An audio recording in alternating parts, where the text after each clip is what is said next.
Hi hello ಅಸ್ಲಾಂ ವಲೈಕುಮ್, welcome to our channel Shabana Misba. ಎಲ್ಲರೂ ಹೇಗಿದ್ದೀರಾ? ಎಲ್ಲರೂ ತುಂಬ ಚೆನ್ನಾಗಿದ್ದೀರಾ ಅಂದ್ಕೊಳ್ತೀನಿ. ನಾನು ಕೂಡ ತುಂಬ ಚೆನ್ನಾಗಿದ್ದೀನಿ. ನಾನು ನಿಮ್ಮ ಪ್ರೀತಿಯ ಶಬಾನಾ. ಸೊ ಇವತ್ತು ನಾನು ನಮ್ಮನೆಯಲ್ಲಿ ಚಿಕ್ಕ ಮಕ್ಕಳಿಂದ ದೊಡ್ಡವರವರೆಗೂ ಯೂಸ್ ಮಾಡುವಂಥ ಒಂದು ಆಯಿಲನ್ನು ನಿಮ್ಮ ಜೊತೆ ಶೇರ್ ಮಾಡ್ಕೊಳ್ತಾ ಇದ್ದೀನಿ. ಸೊ ಇದರಲ್ಲಿ ನಾನು ಫಸ್ಟು ಕೆಂಪು ಈರುಳ್ಳಿಯನ್ನು ಯೂಸ್ ಮಾಡ್ತಾ ಇದ್ದೀನಿ.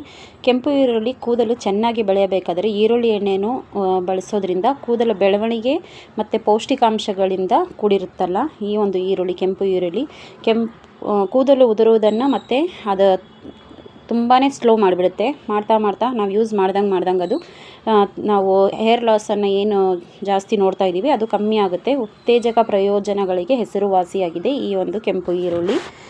ಮತ್ತು ಕೆಂಪು ಈರುಳ್ಳಿಯಲ್ಲಿ ನಾವು pH ಮಟ್ಟವನ್ನು ನಮ್ಮ ತಲೆಯ ನೆತ್ತಿಯ pH ಮಟ್ಟವನ್ನು ಕಾಪಾಡುತ್ತೆ, ರಕ್ತ ಪರಿಚಲನೆ ಕಾಪಾಡುತ್ತೆ, ಕೂದಲು ಬುಡದಿಂದ ಬಲಗೊಳ್ಳುತ್ತದೆ.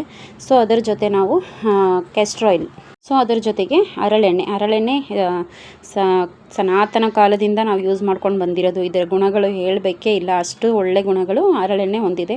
ಸೊ ಈರುಳ್ಳಿ ಜೊತೆಗೆ ನಾನು ಹರಳೆಣ್ಣೆನ ಹಾಕ್ಕೊಂಡು ಚೆನ್ನಾಗಿ ಗ್ರೈಂಡ್ ಮಾಡ್ಕೊಳ್ತೀನಿ. ಒಂದು ಸ್ಮೂತ್ ಪೇಸ್ಟಾಗಿ ನಾನು ಇದನ್ನು ತೊಗೊಳ್ತೀನಿ. ಕೂದಲು, ಚರ್ಮ, ಕೀಲು ನೋವು, ದೇಹದ ನೋವು, ಕಾಲು ಆರೈಕೆಗೂ ಕೂಡ ನಮಗೆ ಹರಳೆಣ್ಣೆ ತುಂಬಾ ಬೆನಿಫಿಟ್ ಆಗುತ್ತೆ. ಮತ್ತು ಕೂದಲಿಗೆ ಬೆಳವಣಿಗೆಯನ್ನು, ತಲೆ ಹೊಟ್ಟು ಕಡಿಮೆ ಮಾಡುತ್ತದೆ ಮತ್ತು ಬಲಪಡಿಸುತ್ತೆ ನಮ್ಮ ಹೇರ್ಸನ್ನು. ಮತ್ತು ಕೂದಲಿನ ಬೇರುಗಳನ್ನು ಕೂಡ ಬಲಗೊಳಿಸುತ್ತೆ.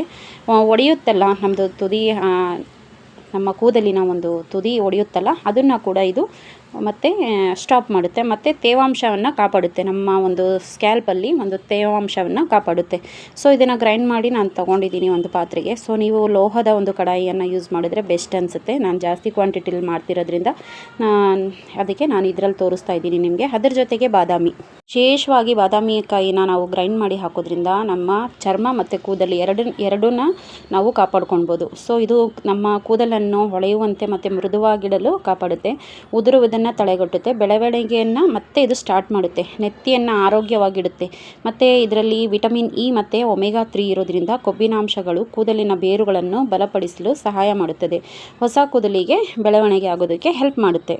ಮೋಸ್ಟ್ ಇಂಪಾರ್ಟೆಂಟ್ ಇದರಲ್ಲಿ ಮೆಂತೆಕಾಳು ಮತ್ತು ಕಲೋಂಜಿಯಲ್ಲಿ ಕೂದಲು ಉದುರುವುದನ್ನು ನಿಲ್ಲಿಸುತ್ತೆ ಮತ್ತು ಹೊಸ ಕೂದಲು ಬೆಳವಣಿಗೆ ಕಾರಣವಾಗುತ್ತೆ. ಈ ಎಣ್ಣೆ ಒಮೆಗಾ 3 ಅನ್ನು ಹೊಂದಿರುತ್ತೆ, ಅಂದರೆ ಮತ್ತೆ ರಕ್ತ ಪರಿಚಲನೆ ಹೆಚ್ಚಿಸಲು ಸಹಾಯ ಮಾಡುತ್ತೆ. ಸೊ ಮೆಂತೆಕಾಳು ಬಗ್ಗೆ ಹೇಳೋ ಹಾಗೆ ಇಲ್ಲ, ಅಷ್ಟು ಎಲ್ರಿಗೂ ಗೊತ್ತಿದೆ. ಈಗ ಮನೆಯಲ್ಲೂ ಸಿಗುವಂಥ ಮೆಂತೆಕಾಳುಗಳು ತುಂಬ ಡಿಮ್ಯಾಂಡ್ ಆಗಿದೆ.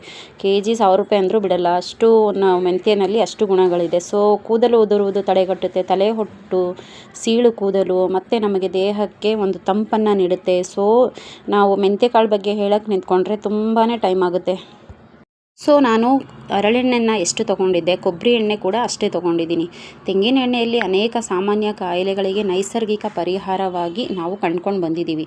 ಅಡುಗೆ ಮತ್ತು ಆಹಾರದಲ್ಲಿ ಕೂಡ ನಾವು ಇದನ್ನು ಸೇವಿಸ್ತೀವಿ. ತೆಂಗಿನ ಎಣ್ಣೆ ಸುಮಾರು 92% ನ್ಯಾಚುರೇಟೆಡ್ ಕೊಬ್ಬಿನಾಂಶಗಳನ್ನು ಹೊಂದಿರುತ್ತೆ. ಸೊ ತೆಂಗಿನ ಎಣ್ಣೆ ಯಾರಿಗೂ ಹೇಳ್ಕೊಡೋ ಅವಶ್ಯಕತೆಯೇ ಇಲ್ಲ. ತೆಂಗಿನ ಎಣ್ಣೆ, ಹರಳೆಣ್ಣೆ ನಮ್ಮ ತಲಾಂತರದಿಂದ ಬಂದಿರೋ ಒಂದು ಎಣ್ಣೆಯನ್ನು ಉಪಯೋಗಿಸ್ಕೊಂಡು ಅದಕ್ಕೆ ನಾವು ಸ್ವಲ್ಪ ಮಿಕ್ಸ್, ಅದು ಬೇಕಾಗಿರುವ ಪೌಷ್ಟಿಕಾಂಶ ಅಂದರೆ ನಮ್ಮ ಹೇರ್ಸ್ಗೆ, ನಮ್ಮ ಸ್ಕ್ಯಾಲ್ಪ್ಗೆ, ನಮ್ಮ ಮತ್ತು ಬುದ್ಧಿ ಬೆಳವಣಿಗೆಗೆ. ಸೊ ಮಕ್ಕಳಿಗೆ ತುಂಬಾ ಆಲ್ಮಂಡ್ ಹಾಕಿರೋದ್ರಿಂದ ಬರೀ ದೇಹಕ್ಕೆ ಒಳಗಡೆಯಿಂದ ನಾವು ತೊಗೊಳ್ತೀವಲ್ಲ ಆಲ್ಮಂಡ್ಸು, ಮೇಲ್ಗಡೆಯಿಂದ ಹೇರ್ಸ್ಗಳಿಗೂ ಅಪ್ಲೈ ಮಾಡಿದ್ರೆ ಆಲ್ಮಂಡ್ ಆಯಿಲ್ನ ಮಕ್ಕಳಿಗೆ ತುಂಬಾ ಚುರುಕಾಗ್ತಾರೆ ಮಕ್ಕಳು. ಸೊ ಥೈರಾಯ್ಡ್ ಪೇಷಂಟ್ಸ್ ಅಂತೂ ಯೂಸ್ ಮಾಡೋದ್ರಿಂದ ಎಷ್ಟು ಅವರು ಹೇರ್ ಲಾಸಲ್ಲಿ ಹೋಗ್ತಾ ಇರ್ತಾರೆ ಅಂದರೆ, ನಾನು ನಮ್ಮ ಅಮ್ಮನಿಗೆ ಹತ್ತಿರದಿಂದ ನೋಡ್ತಾ ಇದ್ದೀನಿ. ಸೊ ಅವ್ರಿಗೆ ಹೇರ್ ಎಷ್ಟೊಂದು ಲಾಸ್ ಆಗ್ತಾಯಿದೆ, ಮತ್ತು ಅವ್ರಿಗೆ ಮತ್ತೆ ರೀಸ್ಟಾರ್ಟ್ ಆಗಿದೆ ಹೇರ್ಸ್ ಬರೋದಕ್ಕೆ. ಸೊ ಇದನ್ನೇ ನಾವು 3 ಜನನು ಯೂಸ್ ಮಾಡೋದು. ಸೊ ನನ್ನ ಮಗಳಿಗೆ ನಾನು ಅಪ್ಲೈ ಮಾಡಿ ಕೂಡ ನಿಮಗೆ ಲಾಸ್ಟಲ್ಲಿ ತೋರಿಸ್ತೀನಿ. ಸೊ ಇದನ್ನು ಬರೀ ಕಾಯಿಸ್ಬಿಟ್ಟು 15 ನಿಮಿಷ ನಾನು ಹಾಗೆ ಬಿಟ್ಟರೆ ಇದರಲ್ಲಿ ನಮಗೆ ಹಾಕಿರೋ ನಾವು ಇಂಗ್ರೀಡಿಯೆಂಟ್ಸಿಂದ ಸಿಗಬೇಕಾಗಿರೋ ಅನುಕೂಲಗಳು ಸಿಗೋದಿಲ್ಲ. ಸೊ ಅದಕ್ಕೆ ನಾನೇನು ಮಾಡ್ತೀನಿ, ಓವರ್ ನೈಟ್ ಇದನ್ನು ಹಾಗೆ ಬಿಟ್ಬಿಡ್ತೀನಿ. ನಿಮ್ಮಲ್ಲಿ ಕಬ್ಬಿಣದ ಕಡಾಯಿಯಲ್ಲಿ ನೀವು ಮಾಡಿಕೊಂಡ್ರೆ ಬೆಸ್ಟ್ ರಿಸಲ್ಟ್ ಬರುತ್ತೆ. ಕಬ್ಬಿಣದಲ್ಲಿ ಐರನ್ ಇರುತ್ತಲ್ಲ, ಸೊ ಅದು ನಮ್ಮ ದೇಹಕ್ಕೆ, ನಮ್ಮ ಸ್ಕಿನ್ಗೆ ತುಂಬ ಒಳ್ಳೆಯದು. ಸೊ ಅದರಿಂದ ನಾನಿವಾಗ ಜಾಸ್ತಿ ಕ್ವಾಂಟಿಟಿಲಿ ಮಾಡ್ತಿರೋದ್ರಿಂದ ನಿಮಗೆ ನಾನು ಇದರಲ್ಲಿ ತೋರಿಸ್ತಾ ಇದ್ದೀನಿ. ಸೊ ನೀವು ನಿಮ್ಮಲ್ಲಿ ಇರೋ ಒಂದು ಕಬ್ಬಿಣದ ಕಡಾಯಿಯಲ್ಲಿ ಮಾಡ್ಕೊಳ್ಳಿ. ನನ್ನ ಒಂದು ಟ್ರೀಟ್ಮೆಂಟಲ್ಲಿ ನಾನು ಹೇರ್ ಲಾಸನ್ನು ಫುಲ್ಲು ಹೇರ್ ಲಾಸ್ ಮಾಡ್ಕೊಂಡಿದ್ನಲ್ಲ, ಸೊ ಅದರಲ್ಲಿ ನಾನು ಈ ಒಂದು ಆಯಿಲಿಂದನೇ ನಾನು ಇಷ್ಟು ಬೇಗ ಒಳ್ಳೆ ಕೂದಲನ್ನು ನ್ಯಾಚುರಲ್ಲಾಗಿ ಪಡಿತಾ ಇದ್ದೀನಿ. ಸೊ ನಿಮ್ಮ ಜೊತೆನೂ ಶೇರ್ ಮಾಡ್ಕೊಳೋದು ನನಗೆ ತುಂಬ ಇಷ್ಟ ಆಯಿತು. ಸೊ ನೆಕ್ಸ್ಟ್ ಇದನ್ನು ನಾನು ಓವರ್ ನೈಟ್ ಬಿಟ್ಟ ಮೇಲೆ ಈ ಥರ ಒಂದು ಸೋಸೋದು ತುಂಬ ಸ್ವಲ್ಪ ಕಷ್ಟ ಆಗುತ್ತೆ, ಯಾಕಂದರೆ ಇದರಲ್ಲಿ ನಾವು ಆನಿಯನನ್ನು ನೀಟಾಗಿ ಬ್ಲೆಂಡ್ ಮಾಡಿಬಿಟ್ಟು ಹಾಕಿದ್ದೀವಲ್ಲ, ಸೊ ಅದು ಸ್ವಲ್ಪ ಒಳಗಡೆ ಹೋಗಬೇಕಂದ್ರೆ ಸ್ವಲ್ಪ ಇದಾಗುತ್ತೆ. ಸೊ ಸ್ವಲ್ಪ ಹಾಕ್ಕೊಂಡು ನಾನು ಇದನ್ನು ಸೋಸ್ಕೊಂಡು ಒಂದು ಡಬ್ಬಕ್ಕೆ ಹಾಕಿ ಸ್ಟೋರ್ ಮಾಡಿ ಇಟ್ಕೊಳ್ತೀನಿ.